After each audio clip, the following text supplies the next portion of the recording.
Hello and welcome to the Ingrid YouTube channel, where I'm going to do something a little bit different to my usual, and I want to do a 3 or 4 short videos looking at increasing performance and recovery specifically for cyclists. Now, what's driven this is that my mum is a very avid and keen cyclist, and we often talk about nutrition.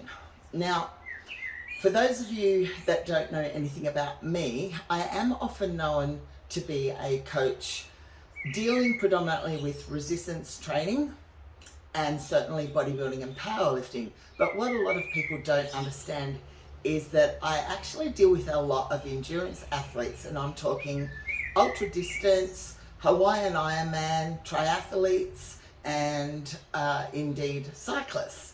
So that you understand why you should listen to me, I suppose, talk about nutrition, is that I hold a ISSN nutrition certification, and that is a master's degree, master's level nutrition. It is focused specifically on sports performance, and in fact, when you get your certificate, it is signed by the founder, Jose Antonio, who is widely regarded as the godfather of sports nutrition science. So to acquire that certificate, you have to have quite in-depth sports specific nutrition knowledge, and you sit an exam that is 2 hours, and you've got to get over 80% to actually get awarded the cert. So that's a little bit, as well as a human movement degree, that's a bit of my background, and I've been coaching now for 37 years. So I think I know a thing or two about nutrition. Now, this first video, I just want to run through some key terms and some thoughts around food sources so that the next couple of videos make a little bit more sense. So I'm going to introduce you, of course, you want to look at all the macronutrients, which is your proteins, your carbohydrates, both simple and complex, and your fats, and then of course the other macronutrient is alcohol. If you want to improve sports performance, alcohol has no place in your diet, and it is that black and white. So I might do a video on alcohol. It has nothing to do with the calories that you're drinking at the time. People think it's all about the calories. It's got very little to do with the calories. It's actually got more to do with what the liver has to do when you ingest the alcohol. So I know that with endurance sports, there's a lot of focus given to carbohydrate, and that's fine. Obviously, carbohydrate intake is incredibly important. Now, what I will say is that a lot of endurance athletes undereat their protein. We are now crystal clear that the recommended daily allowance is very, very low. And, the scientists want our RDA to be increased quite substantially. And it's no good having a very low fat diet, because you have to get your essential fats in. Why are they called essential? Worst case scenario, if you don't get them in, you die. It's that simple. So the problem with essential fats and ingesting them is, unlike protein and carbohydrates, which when we don't get what the body needs or wants, it can manufacture. It cannot manufacture essential fats. It must get them via the food system. But like I said, I'll do a different video on that for endurance athletes. Okay, and then in the second video, I want to talk a lot about calcium and zinc, as well as protein intake specifically, and what you should be eating before, during, and after your rides. However, some key terms that I will use that I want you to familiarize yourself with is first-class sources of protein. So what you want to be consuming, providing you are training to continually get a little bit better as a cyclist, because who the hell wants to maintain? Well, I just don't know any trainee that wants to maintain. Like, that's a good way to be mediocre.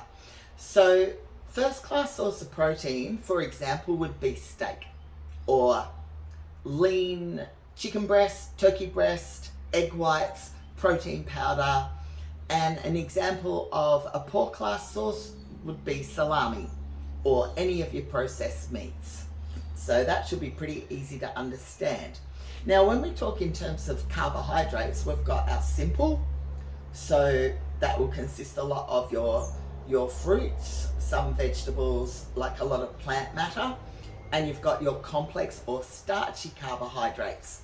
Here's the thing though. There's carbohydrates and then there's carbohydrates. So when you choose your starchy carbs, you want to make sure that you are gravitating to premium carbohydrates. So rye, millet, oats, wholemeal pasta, whole grain bread, white rice or brown rice, doesn't really matter. Banana is a good premium complex carbohydrate. And of course your white, red and sweet potatoes. So they're your main ones that you should be looking for your fuel.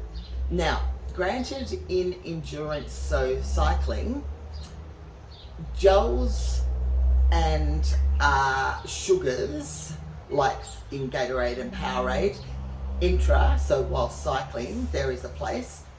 But for your general shopping, because what you're consuming every day it's either going to enhance your performance or detract from it. So what's the litmus test? Litmus test, yeah, I said that right. It is, can you go and catch it? Can you pull it out of the ground? Or can you pick it off a tree? If so, that is a great food source. So as an example, I run staycations here in Geelong, where people from all over Australia come to stay with me, live with me, be coached by me, learn how to eat with me, how to recover with me, how to train with me. And the other day I had a client and we went to Coles and we went down the health food aisle. I did not see one example of anything healthy. There was nothing healthy. It is all man-made, manufactured crap, any way you spin it. So keep that in mind. And I have yet to see a bagel tree. So that's your litmus test. I love it. Pull it out of the ground, pick it off a tree, or you can go and catch it. Great for you. So that's a bit of some vocabulary for you.